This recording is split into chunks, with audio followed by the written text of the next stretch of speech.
1964. And we're fortunate to have with us to talk about the Civil Rights Act of 1964, Dr. Lewis V. Baldwin. Dr. Baldwin is in the Department of Religious Studies at Vanderbilt University. And of course, Dr.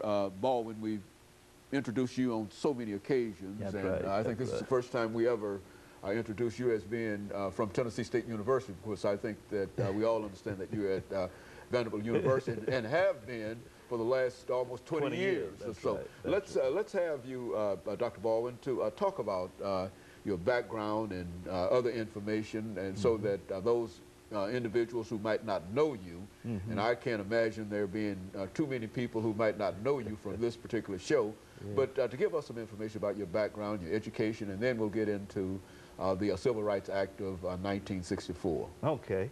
I was born in Camden, Alabama in the late 40s, and I attended the public schools in Camden, Alabama, Wilcox County, the so-called Alabama Black Belt, and I finished high school in 1967, matriculated at Talladega College, Talladega, Alabama, and I received a degree in history from Talladega in 1971. From that point, I went to Crozer Theological Seminary, and I was there from 71 to 75, receiving both the Master of Theology degree and the Master of Arts degree in Black Church History.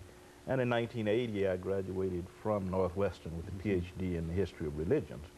But going back to my high school days, I had an opportunity to participate in some of the activities in the South, some of the sit-ins and demonstrations, and also to observe a lot. And over the last 20 years, I've been writing a lot about the Civil Rights Movement and about the connections between what happened in the protests in the South and what happened in terms of the development of civil rights legislation.